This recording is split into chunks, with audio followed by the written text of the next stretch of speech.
Hola a todos y a todas, muy buenas tardes.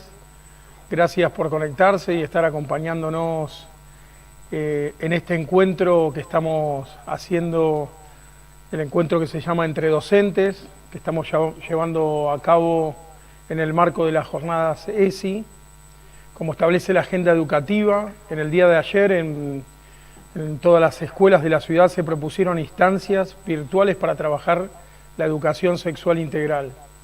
En el marco de estas jornadas y de la importancia que este Ministerio de Educación le da a la educación sexual integral, hemos hoy invitado y tener el honor de invitar y compartir esta jornada con Diana Mafía, sin duda es una referente en el tema.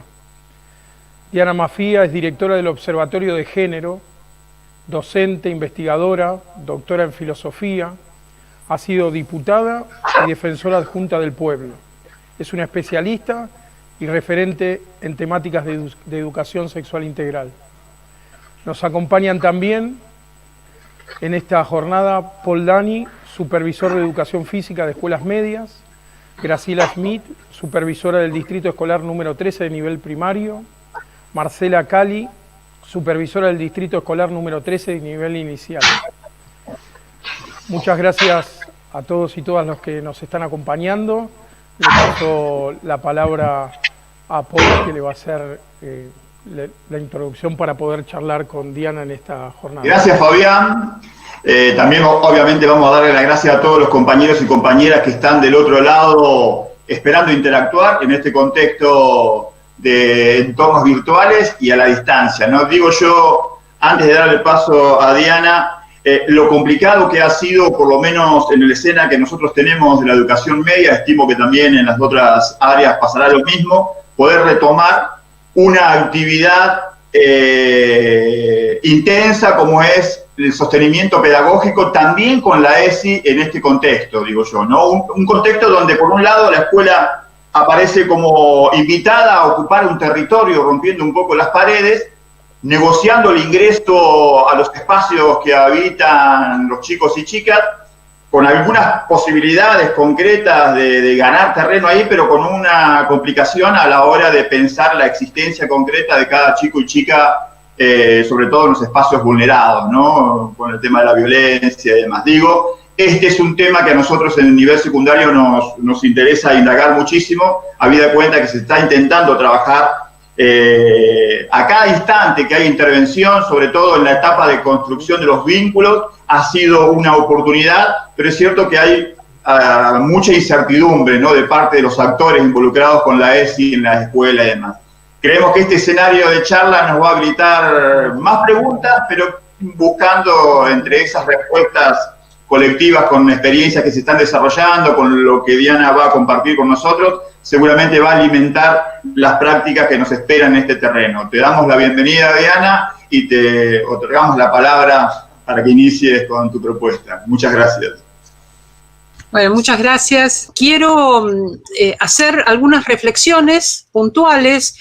Cuando me sugirió Cristian pensar como tema la ESI en contextos de virtualidad, le agregué esta cuestión de los desafíos y las oportunidades, porque siempre los momentos en que tenemos que hacer grandes cambios también nos habilitan la imaginación como para poder tener otras, con creatividad, algunas otras posibilidades que serían el aspecto positivo de esta crisis.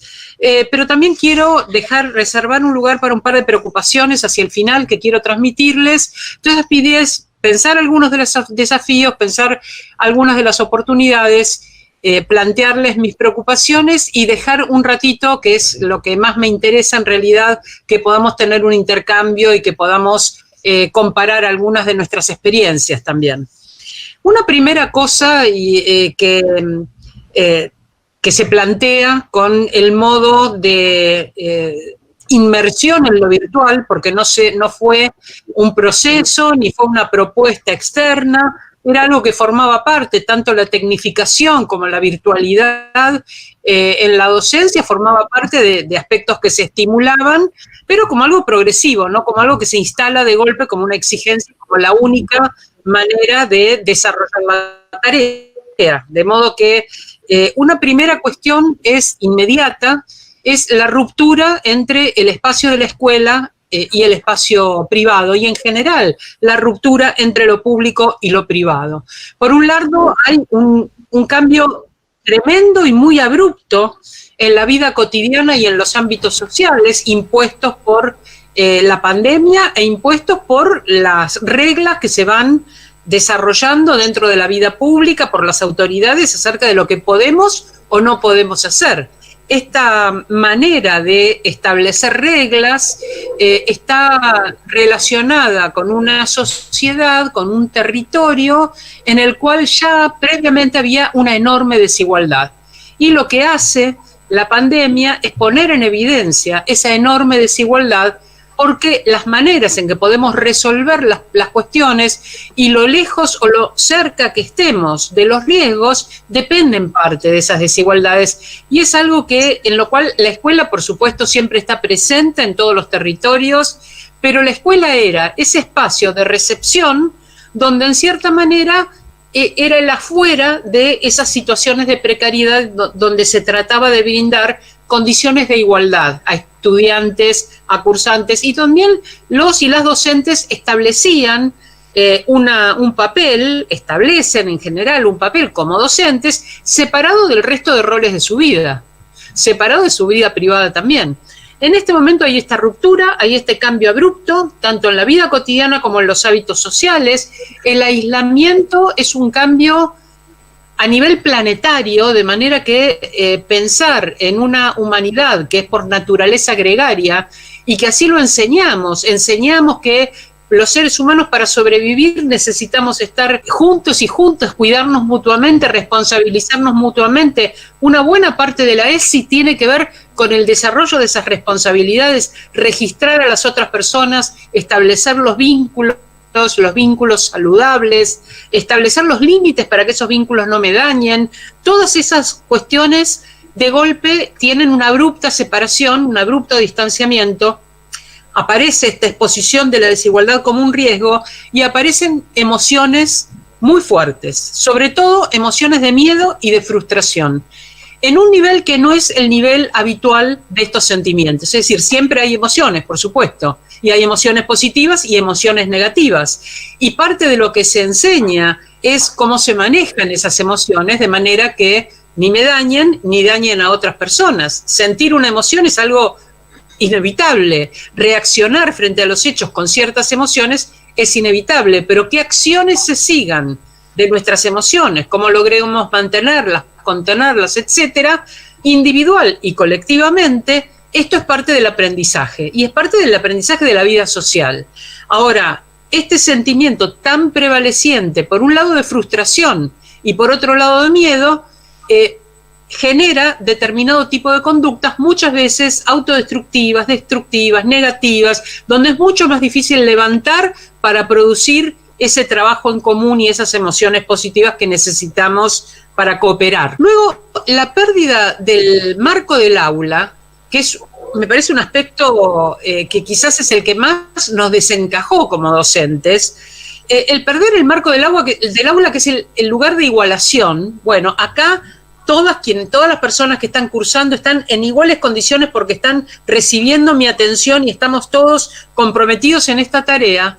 Esa pérdida de marco es también una pérdida para quienes son cursantes, para alumnos y alumnas, sobre todo si son muy chicos, de ese espacio exterior a la casa, exterior a la convivencia del hogar. Ese espacio que desnaturaliza aquello que queda naturalizado en las relaciones familiares. Hay una habitualidad en las relaciones familiares que no siempre se explicita como una regla, es el modo en que las cosas son, el modo en que se vive.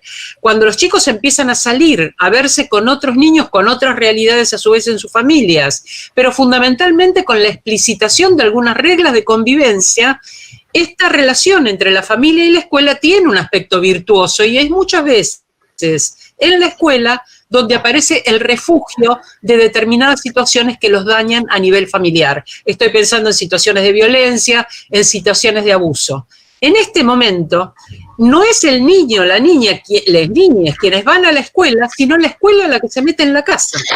Es la escuela la que entra dentro de este espacio de naturalización de los vínculos, pretendiendo poner un distanciamiento, consensuar unas reglas, ofrecer algunas soluciones a los dilemas, a los sentimientos negativos, etc. Luego, me parece que otro de los aspectos que también significa un desafío es que ya al momento de comenzar este año lectivo, había una enorme desigualdad en el entrenamiento y en el equipamiento informático del que disponían los y las docentes.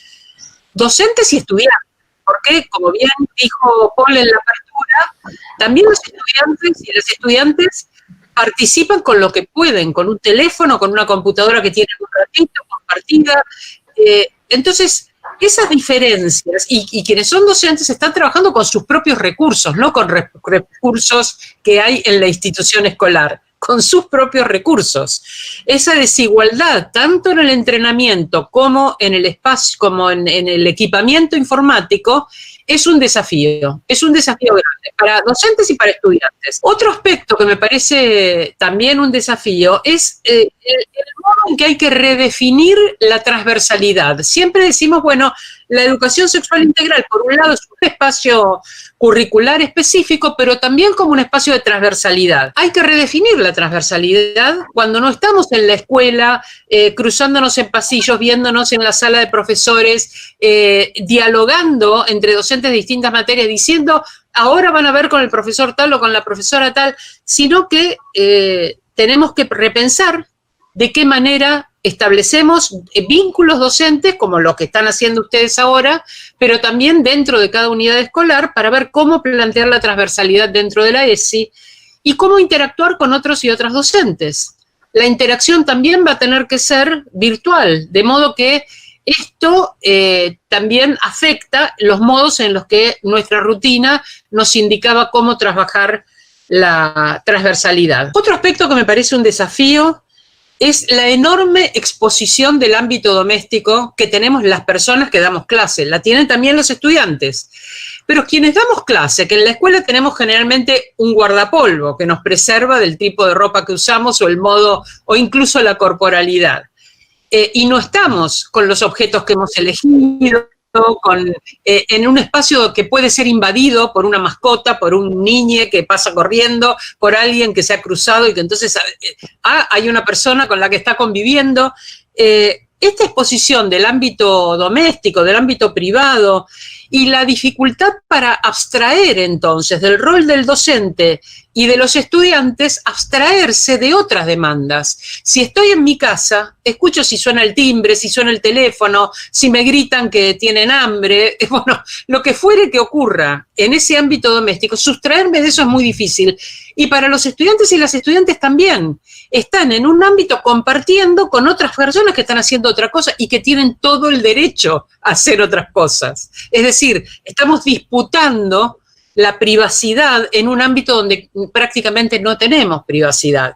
Entonces, por un lado, por la falta de privacidad, pero por otro lado, por la exposición de ese ámbito personal, me parece que también aquí hay un desafío. Otra cuestión que estoy haciendo una suma de preocupaciones, no quiero que llore nadie porque pronto van a llegar las oportunidades. Otra cuestión es la situación de incertidumbre. La pandemia significa una enorme situación de incertidumbre. Eso quiere decir que estoy actuando sin certezas, estoy actuando mediante ensayo y error. Pero precisamente porque hay una situación tan brutal de incertidumbre es que no hay respuestas claras. No puedo tranquilizar, como suele hacer un docente frente a las inquietudes de los estudiantes, diciendo esto es de esta manera. Y entonces yo te voy a ayudar a que vos tengas solidez, una respuesta cierta, para que no tengas inquietud con este problema. Acá estamos en la misma inquietud. Quizás con mayores recursos, una persona adulta, no todas las personas adultas, con muchos menos recursos, niños, niñas y adolescentes, pero en la misma situación general de incertidumbre. Y esto implica que no hay respuestas claras y que por lo tanto tampoco hay una autoridad clara. no hay una autoridad clara que nos saque de la incertidumbre. No hay el que sabe o la que sabe en cada tema particular, ni siquiera en aquellos que nos están concentrando como sociedad, como son los temas vinculados a salud. Y otra cuestión vinculada con la incertidumbre es el fracaso de las recetas sociales. Lo que en tiempos normales funcionaba, y funcionaba bien, en estos tiempos tan exóticos fracasa. No nos vinculamos de la misma manera, las cosas que podían salir bien salen mal, y algunas cosas que iban a salir mal de golpe salen bien, improvisamos, estamos probando, tenemos conductas que no son las habituales, precisamente porque estamos en tiempos de incertidumbre, nuestras conductas no pueden ser las habituales. Entonces, ahí también, en el fracaso de las recetas sociales, en el fracaso de la autoridad que en cada tema puede sacarnos de la incertidumbre, en la propia incertidumbre, me parece que hay un tema de desafío realmente muy relevante. Otra cuestión que me parece que seguramente ya a esta altura, con prácticamente 3 meses de educación virtual, podemos percibir, es el modo en que se han modificado los parámetros de tiempo y de espacio.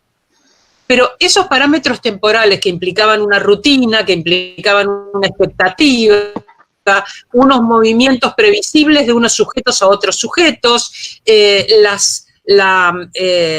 quiénes eran los sujetos con los que voy a tener contacto en cada circunstancia de acuerdo con el horario y de acuerdo con el lugar. Ahora estamos encerrados en un lugar y en esta situación de virtualidad con las temporalidades muy cambiadas. Con unas modificaciones en el sueño, en la ansiedad, en muchos aspectos que modifican también nuestra temporalidad, con horarios cambiados en relación con la alimentación, la hora que me levanto, la hora que me acuesto. Es decir, todo eso para docentes y para estudiantes está dado vuelta. Entonces, esa modificación de los parámetros, que son como parámetros rigurosos de nuestra vida, son los que nos dan un ritmo previsible. Bueno, ese ritmo previsible está sacudiéndose. Otra cuestión para los desafíos, la limitación de los sentidos. Nuestra manera de percibir el mundo externo es a través de muchos sentidos. Sin embargo, en este momento, casi exclusivamente dependen del sentido de la vista.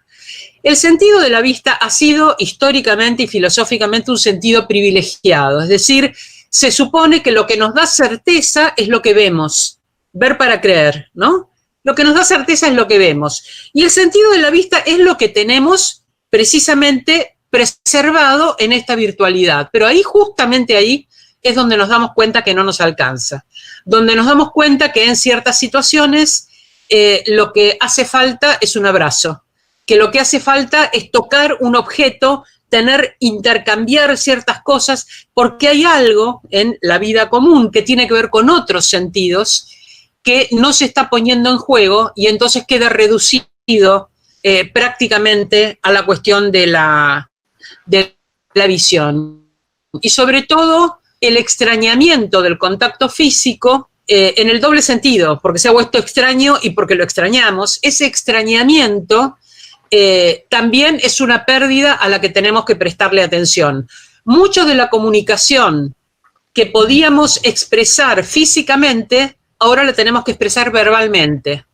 Y eso presenta a la vez un desafío, pero también una oportunidad de la que voy a hablar después. Además, en relación al privilegio de la vista, la educación está en competencia con otros contenidos visuales, y contenidos visuales más desarrollados, hechos por expertos, recontraprobados en el marketing. Estamos compitiendo, sobre todo cuando pensamos en educación inicial, por ejemplo, decimos, bueno, les vamos a hacer un Zoom, les vamos a dar un dibujito. Se está compitiendo con cosas que encuentran en Internet permanentemente. Esa competencia con recursos visuales hace que tengamos que pensar prácticamente toda la educación como virtualidad, no pensar cómo reemplazar lo presencial con la virtualidad, porque en eso vamos a fracasar. Para poder reemplazar lo presencial con la virtualidad, tenemos que tener mucho tiempo, ser muy expertos, trabajo en educación a distancia, y sé que pensar la educación a distancia es pensar otro modo de interactividad, de ofrecimiento de contenidos. Lo pensamos de otra manera, todo. No estamos reemplazando lo presencial y en lugar de verme hablar en el aula me ves hablar en una pantalla, sino que todo hay que repensarlo. Y yo creo que esto es un desafío, pero también es una oportunidad porque nos va a dar recursos que después seguramente creo que hay un después, acá me estoy manifestando optimista, y que después entonces vamos a poder aprovechar muchos de estos recursos que hemos tenido que fabricar un poco improvisadamente, hemos tenido que entrenarnos improvisadamente, pero que seguramente nos van a dar saberes útiles después. Y finalmente, aunque no menor, están no solamente los cambios en tiempo y espacio, sino también los cambios en los hábitos del cuidado corporal, de la higiene, de la vestimenta. El estar todo el tiempo en casa relajó muchísimas de estas cosas, pero también es la oportunidad para pensar cuáles de ellas son fundamentales y cuáles son accesorias. Y quizás esto también tiene que formar parte de la ESI. Quizás esto para chicos y chicas de secundaria, pero repensar entonces algunos de los consumos culturales, algunas de las cuestiones que aparecían tan centrales y que ahora están totalmente marginales, que ya carecen de sentido, y por supuesto alentar a que determinado tipo de hábitos se mantengan, a que igual se cepillen los dientes, igual se den una ducha, este tipo de planteos que tienen que ver con el cuidado del propio cuerpo es algo que también hay que alentar, porque no se trata de algo para salir a la calle, se trata de algo para vivir, y a veces hay como un deslizamiento de sentido, precisamente porque se quedan en su casa, no salen, y entonces ¿para qué? ¿Para qué me voy a peinar? Bueno, justo yo lo digo, ¿para qué me voy a peinar? ¿Para qué voy a ponerme zapatos? Bueno, estas diría que son, reflexionando en este par de días que me dieron, porque esto fue un poquito rápido, pero reflexionando y leyendo algunas cosas de lo que vamos intercambiando también con otras personas, me parece, en relación con la docencia y lo que yo misma vivo en relación con los muchos proyectos docentes en los que estoy, me parece que son desafíos que compartimos docentes de todos los niveles. ¿Cuáles me parece que son oportunidades? Una de las oportunidades, me parece, es el repensar la educación, repensar lo que nos toca como contenido de educación sin reproducir la pedagogía del aula. Esta es una enorme oportunidad. No cuento con esta inercia en que voy a llegar, va a estar el aula, va a estar el pizarrón, van a estar los rincones de juego, van a estar los útiles, los bancos distribuidos de cierta manera, el patio. No tengo eso, no tengo todo eso. ¿Cómo repienso sin este contexto y sin la pedagogía que ya tenía preparada y entrenada para el aula? Otra cuestión que me parece una oportunidad es la relevancia de la palabra. En la comunicación, la palabra, por supuesto, tiene un lugar. En este momento es absolutamente central. Verbalizar, decir, porque aquello que no se verbaliza, en general se actúa. Pero en contextos de encierro, lo que no se verbaliza y se actúa, se hace en ese clima, como mencioné, de ciertos sentimientos negativos prevalecientes, de frustración y de miedo. Entonces, poder decir, poder expresar y no pensar que es algo que nos afecta individualmente, sentir que es algo que nos afecta colectivamente, es algo que humaniza. La palabra es un aspecto que humaniza, que nos saca del encierro individual y nos pone en un contexto de comunicación y de intercambio. Después voy a volver sobre esta cuestión de la palabra. Las redes disminuyen, obviamente, nuestras posibilidades de contacto físico, pero también amplían las posibilidades de compartir mensajes verbales o mensajes escritos. Y en esta compartir mensajes verbales o escritos, a lo mejor compartimos mensajes que personalmente no nos animaríamos, que ante la presencia física estaríamos inhibidos. Quizás hay acá un nivel para desbloquear, el nivel de la expresividad escrita y oral, como un nivel que en general no está muy desarrollado, sobre todo en la infancia y en la adolescencia, poder ampliarlo, poder prestarle atención, poder darles recursos y alentar esa comunicación verbal y escrita. Yo hago unos talleres, es un excursus, pero hago unos talleres feministas de cartas de amor con una compañera, con Luciana Pecker, que es periodista. Los hacemos ya hace como 2 o 3 años, tratando de convocar a que vuelva la escritura material. Porque entre el WhatsApp, la computadora, etcétera, la escritura material está casi perdida. Bueno, ¿cómo recuperaríamos de una manera lúdica de una manera interesante, de una manera creativa, la escritura física. Y en la escritura material, ¿qué cosas hay que no hay en la neutralidad de una tecla o en la neutralidad de un emoji, ¿no? De un emoticón. Bueno, trabajar la comunicación y ver este emoticón, si le tuvieras que poner palabras, ¿qué palabras les pondrías? Y si estuviera en este contexto en lugar de este otro, ¿cómo lo describirías? Tratar de verbalizar y hacer del lenguaje una herramienta que nos contacte, que nos conecte y que nos humanice. Que le dé profundidad a esto que estamos compartiendo, que es la imagen. La pandemia, por otro lado, es un hecho absolutamente excepcional por el nivel global. Toda la Tierra, todo el mundo está afectado por esto. Estamos viviendo un acontecimiento de una dimensión extraordinaria. Yo no sé si para los niños o las niñas esta dimensión tiene este carácter extraordinario, pero esto permitiría que se alentara como oportunidad en los estudiantes y las estudiantes la posibilidad de explorar, de investigar cómo están los chicos y las chicas en otras culturas, en otras partes del mundo, qué les pasa, qué sienten, buscar algunos materiales, que ellos mismos indaguen algunos materiales sobre eso, de manera de verse como integrados al mundo, verse como integrados a la infancia, pero con la infancia como globalidad. Esta inmersión en lo humano, que está forzada, también puede ser algo que nos brinde un acceso a la pluralidad de modos de ser niños y niñas o de ser adolescentes.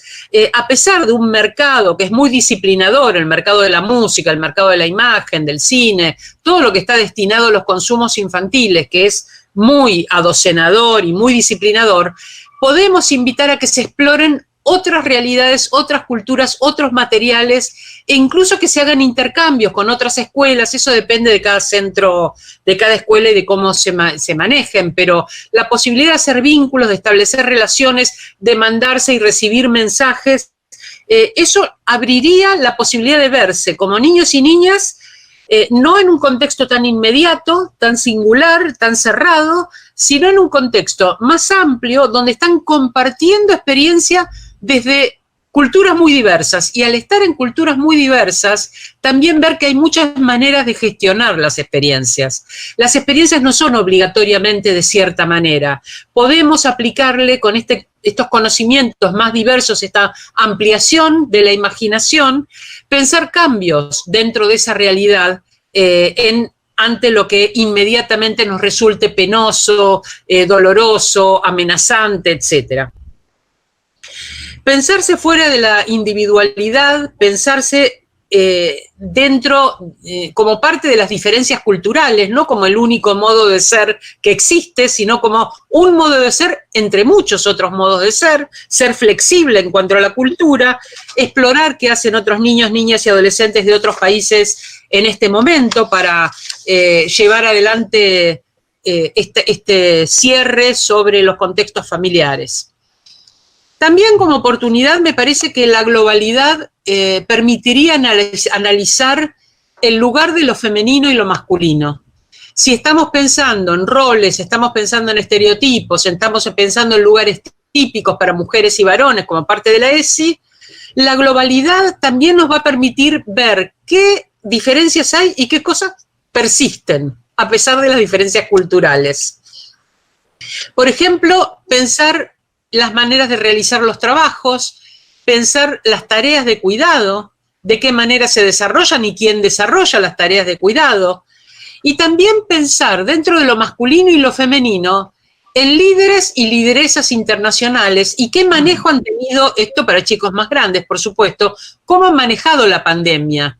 Hay una reflexión en este momento, o sea, acerca de cómo en países, creo que hay varios ya, países gobernados por mujeres, el manejo de la pandemia tuvo sobre todo un acento en lo social, es decir, tener empatía, tener compromiso con las experiencias personales y sociales de los sujetos y pensar la pandemia desde ahí, y no abstraer lo personal y pensarla en términos globales, en términos económicos, por ejemplo, en términos geopolíticos, Los países que han sido gobernados que están en este momento gobernados por mujeres, han tenido ciertas diferencias. Explorar esas diferencias y ver si esas diferencias tienen que ver con sus partidos políticos o si hay algo en su socialización como mujeres que les haya permitido llevar al gobierno cosas que estaban destinadas a otro lado.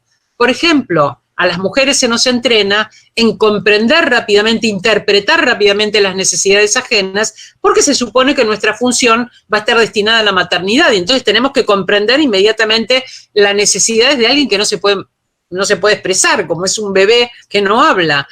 Ese entrenamiento en la apertura, en la empatía, en el compromiso y en la comprensión de las otras personas, llevado a otro nivel, a otro lugar de desempeño, podría dar resultados quizás valiosos, como es lo que se está mostrando en este momento con los resultados en el gerenciamiento de la pandemia en países gobernados por mujeres.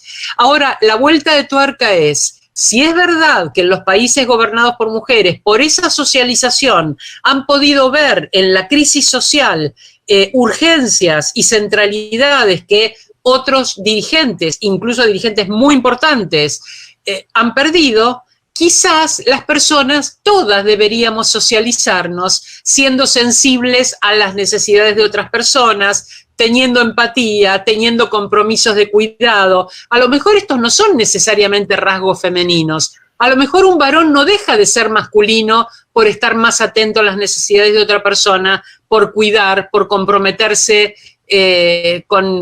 empáticamente con las emociones de otro sujeto. Las emociones quizás no son una amenaza para la masculinidad, y esto rompería muchísimo el estereotipo de lo masculino como neutral y no emocional, lo femenino como emocional y no racional. Me parece que podríamos, sacando entonces, mirando un poco cómo se manifiesta lo femenino y lo masculino como oportunidad, repensar esos estereotipos de la masculinidad y la singularidad, algunos de los cuales le hacen daño incluso a las propias personas que portan esos estereotipos. Otra cuestión que me parece una oportunidad es, por la exacerbación de frustraciones, seguramente, como hemos dicho, los contextos del entorno inmediato, los contextos familiares y de convivencia, se han puesto violentos. Y esto es un riesgo, por supuesto, es parte de los riesgos de la vida de encierro. ¿Dónde veo la oportunidad? En aprender a ver formas sutiles de la violencia. Por supuesto que aquella persona que sufre violencia física o que sufre un tipo de violencia verbal muy grave, que la denigran, que le gritan, esas personas perciben la violencia. Pero formas más sutiles de la violencia, formas que tienen que ver con las expectativas acerca de las conductas que tienen que tener por ser niñas o por ser varones, que tiene que ver con la valoración o desvalorización de las expectativas que tenemos acerca de su futuro, acerca de sus posibilidades de aprendizaje, inclusive, qué se espera de niñas y de varones en relación con ciertos contenidos, cuando esos contenidos son matemática, física y química, o cuando son literatura, gimnasia artística y dibujo. Ver esas formas, algunas explícitas y otras sutiles, algunas visibles y otras invisibles de la violencia, poder nombrarlas, poder caracterizarlas y pensar conjuntamente cómo vivir una vida libre de violencia, cómo podríamos garantizarnos en la convivencia una vida libre de violencia. Una vez que vemos que esas formas dañan a otras personas, ¿de qué manera podríamos modificar las relaciones familiares? Tratando de llevar conciliación allí donde hubiera conflictos. Lo mismo entre hermanos, hermanas, etcétera. La cuestión de la violencia me parece uno de los riesgos mayores del aislamiento preventivo. Esto ha sido claramente así. Aumentó la violencia, aumentaron los femicidios. Las situaciones donde hay abuso, obviamente se está allí conviviendo con el abusador o con el golpeador, con el perpetrador de la violencia, de modo que estas situaciones son gravísimas, pero a la vez está un tercero entrando. Cuando hay situaciones de violencia y de abuso, en general esas situaciones se dan en un nivel en que no hay espectadores, no hay terceros que puedan poner la regla y decir esto está mal y no se hace. La situación abusiva, la situación violenta es en la intimidad. Por eso es tan difícil a veces tener pruebas de qué ha ocurrido. Pero acá hay un tercero que está entrando, que es el docente o la docente. Y esa es una oportunidad. Entrar en un contexto en el que quizás el aislamiento obligatorio ha producido conflictos o ha exacerbado las situaciones de violencia o de abuso, para romper el pacto de impunidad. El docente, la docente es la ley acá, es la tercera persona que rompe el pacto de impunidad, que está del lado de quien está sufriendo la violencia. Y esto me parece también una oportunidad extraordinaria. ¿Cómo realizarlo? ¿Cómo hacerlo? ¿Cómo hacerlo además sin correr riesgos? Porque sabemos que las intervenciones de la propia escuela, donde en general es donde se manifiestan las conductas abusivas y violentas, son generalmente maestros y maestras quienes dicen a este chico le pasa algo, a esta nena le pasa algo. Entonces, poder percibirlo y poder prevenirlo y poder hacer este lugar de un tercero en esta situación de impunidad me parece que es una enorme oportunidad, pero hay que prepararse para hacer de esto un recurso, consultar autoridades, ver de qué manera los docentes no como algo individual, sino como parte de un plantel se van a plantear como objetivo esto. Diana, aprovechando ahí esta cuestión que estás compartiendo, diría que casi es una escena de las que uno como docente ve como complejas, ¿no? Pero traes algo al ruedo que tiene que ver con el diseño, con el prever, con el imaginarse que esto puede suceder y que toda acción de ESI, como cualquier otra intervención pedagógica, necesita ser construida en un escenario de diseño previo también, ¿no? Porque uno conoce a sus estudiantes. Yo sé que una compañera supervisora de primaria quería hacer un aporte en este momento, no sé si es el momento pertinente para tu pregunta, antes de que Diana avance un poco. No, yo primero, te quería agradecer, Diana, porque los desafíos que fuiste nombrando ayudan a poner en palabras quizás emociones y sentimientos que vienen fluyendo y entre los docentes y entre los alumnos, y es muy importante tenerlos en claro, ¿no? Poder ponerlos en palabras, como decías vos antes. Me preocupan otros desafíos que se nos presentan, que tienen que ver básicamente también con otras fronteras que cayeron, que es entre la frontera, para los docentes estoy hablando, ¿no? De lo profesional y lo privado. Sí, claro. En el sentido de que tienen que cumplir con determinada tarea, pero también están atravesados por la pandemia. Y están atravesados por emociones complicadas, en un contexto complicado, y en ese sentido, ¿cómo se está dificultando el construir acuerdos en esa aula ampliada donde también participan las familias, ¿no? Para mí, en este momento, es un desafío al que necesito ponerle palabras, porque lo veo como muy fuerte y como que no estamos encontrando una respuesta. Bueno, es difícil encontrar una respuesta unívoca a nada en este momento, como vos decías, en la incertidumbre, pero ¿cómo abordar esta situación de este docente que no se encuentra en condiciones y sin embargo tiene que continuar con su trabajo y abrir su casa, poner la mejor cara, cuando en realidad en su contrato de trabajo esto no estaba previsto, ¿no? Bueno, esto, miren, yo les voy a hacer una propuesta, porque no nos va a alcanzar el tiempo, evidentemente. Diría, cortemos acá lo que yo tenía que exponer. Esta era una de las preocupaciones que yo iba a plantear. El hecho de que en los trabajos, yo trabajo además de trabajar en la universidad, en Derecho y en Filosofía, trabajo en la justicia, en el Observatorio de Género en la Justicia. Dentro de mi equipo de trabajo se resolvió ya en el momento, el origen de la pandemia, que las personas que tenían niños y niñas a cargo no iban a ir a la oficina, no iban a hacer trabajos, quienes tenían personas bajo su cuidado no iban a su trabajo, quienes eran personas de riesgo no iban a su trabajo. Ahora resulta que quienes se quedan en su casa tienen que ayudar a niños y niñas en edad escolar en la tarea. Pero algunas de estas personas tienen trabajo online. Y si sos docente, con toda seguridad vas a tener las dos cosas. Tu trabajo como docente no va a... pero además con los propios recursos y en la propia casa, es decir, en tiempos que no son manejables. Te quedás a la noche planificando algo, hay en el trabajo docente también unos tiempos que no se ven, es como un iceberg. Vos ves al docente en el aula o la docente en el aula, estudiando, pero no se ven los tiempos de preparación, de evaluación, de diseño. Es decir, esos son tiempos que aparecen como...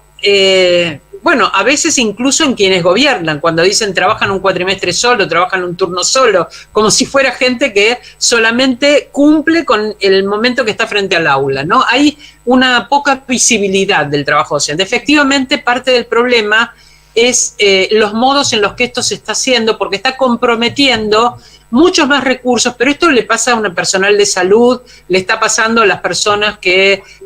me está pasando a mí, que trabajaba de una manera y que no estaba contratado que yo tuviera que hacer el trabajo como lo estoy haciendo ahora, donde atender cuestiones vinculadas con tribunales o con... yo tengo a mi cargo la capacitación judicial. Entonces, la capacitación judicial en este contexto se hace muy difícil. Por supuesto, estamos... confrontados con exigencias que superan aquello para lo que supuestamente habíamos sido contratados o contratados. Esto es así. Pero además convive con el hecho de que en términos familiares, si tenemos hijos e hijas, también tenemos responsabilidades como contraparte de la docencia. Entonces, realmente se ha modificado completamente ese escenario, así es. Aprovechamos para habilitar un par de preguntas, Marcela, ¿te parece? Sí, quería hacer una pregunta específicamente de los más pequeños. Diana, vos sabés que nosotros en el nivel inicial trabajamos sobre todo en ESI de manera transversal constantemente con los más pequeños, desde los 45 a los 3 años, comenzamos con el trabajo con la identidad, ¿no? El trabajo de la subjetivación del yo, de que el niño conozca su propia historia.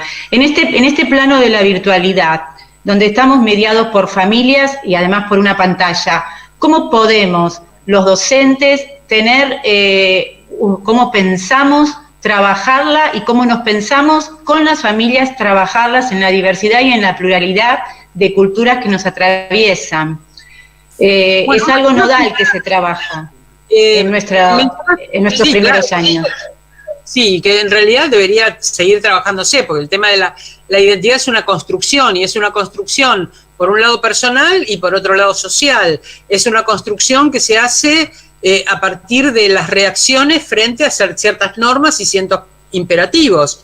Y también es una construcción a veces acompañada amorosamente desde el ámbito de la familia y a veces no acompañada amorosamente. Entonces, por supuesto que todo esto es un aspecto muy complejo, el de construcción de la identidad en la primera infancia, que es también construcción de los límites, de decir, este soy yo, o esta soy yo, y aquello me gusta o no me gusta, me da miedo o me da alegría, me da confianza o no quiero verlo.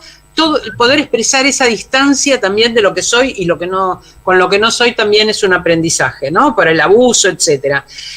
A mí me parece que una de las cosas que tenía anotada como oportunidad, pero que hay que ver de qué manera se desarrolla, y que vos trajiste, Marcela, acá, precisamente porque estás en educación inicial y me parece muy relevante, es que uno de los desafíos de la ESI es cómo trabajar los docentes con otros docentes, con los estudiantes y con otros, transversalmente con los contenidos y con las familias.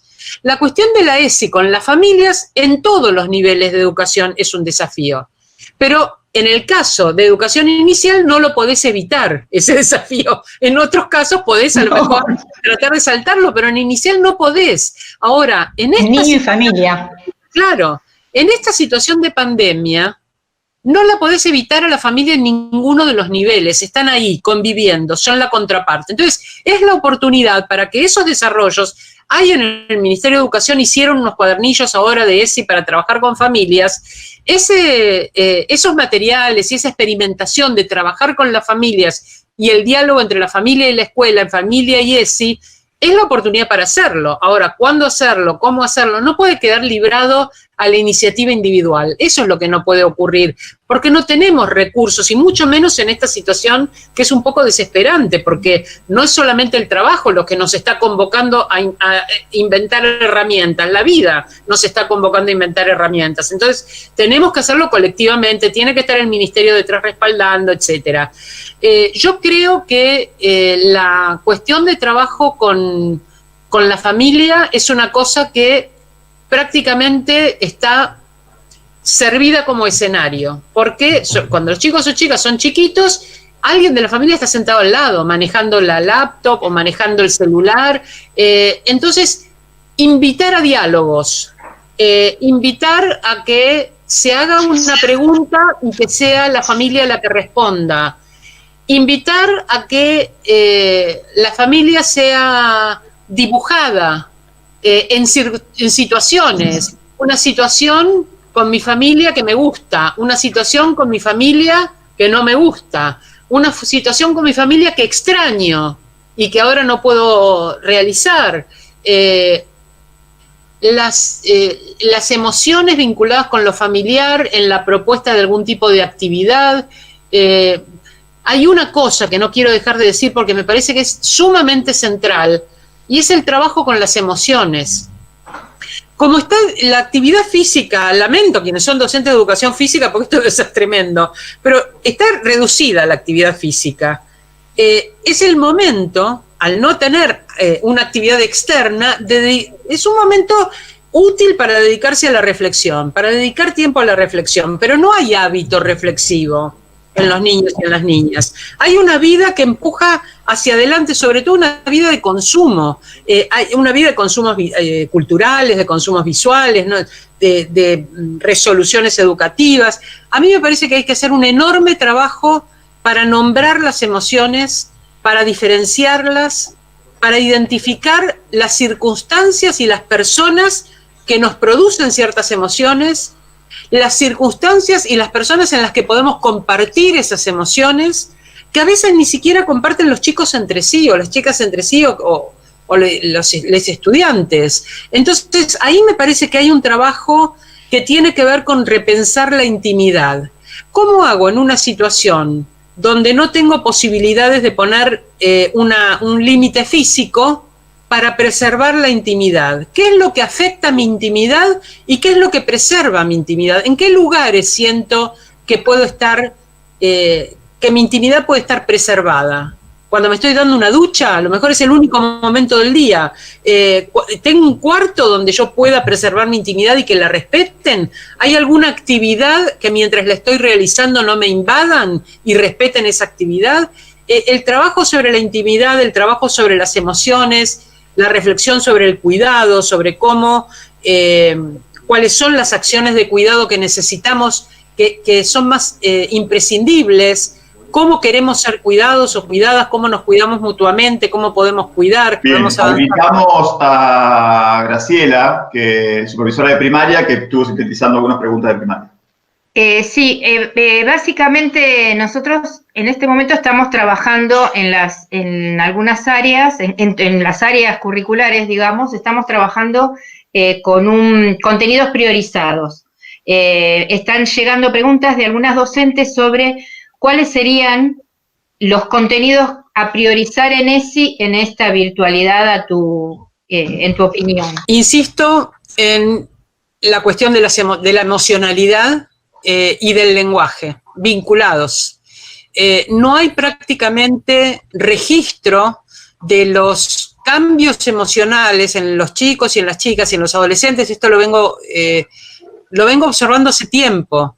Cuando uno les pregunta cómo te sentís o qué sentís, no saben expresar qué sienten, o los sentimientos están adocenados en un par de valores. Está bueno, un bajón, pero ¿qué matices podemos darles y qué nombre le podemos dar a la emocionalidad? Nos va a ayudar a organizar nuestra manera de buscar las situaciones que donde nos sintamos mejor y poder expresar cuando algo nos hace sentir mal y no hacerlo violentamente mediante acciones. Esto es una cuestión muy básica. Disponer de lenguaje evita que haya acciones violentas.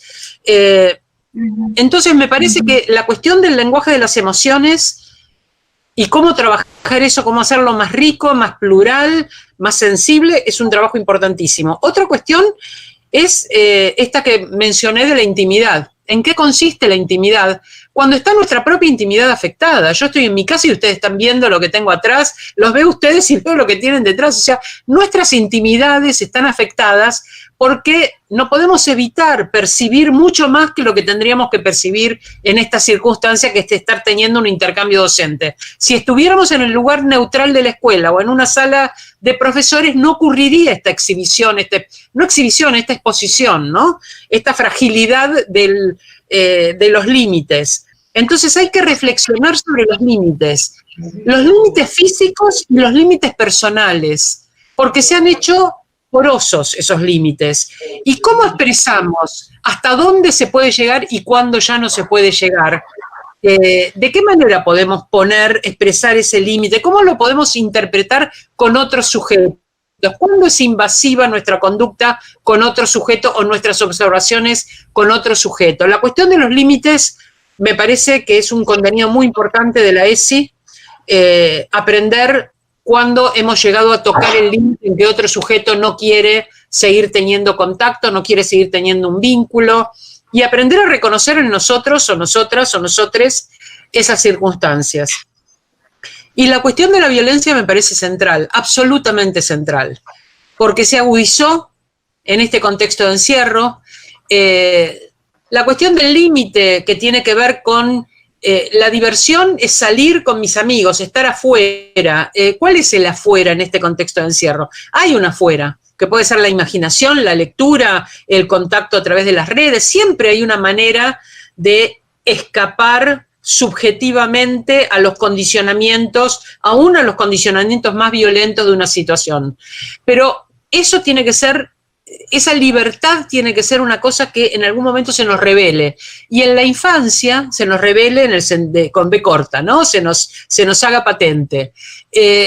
Hay en la infancia quizás menos recursos para esta libertad, para ejercer esta libertad. Entonces parece que los niños y las niñas son sujetos más vulnerables, son sujetos vulnerables. ¿Cómo los fortalecemos? ¿Cómo les damos herramientas desde una situación en la cual lo que tenemos no es la posibilidad de acompañarlos, de abrazarlos o de estar allí y decir cuando venga tu mamá voy a hablar con ella o tu papá voy a hablar con él, sino que lo que tenemos es este contexto de virtualidad?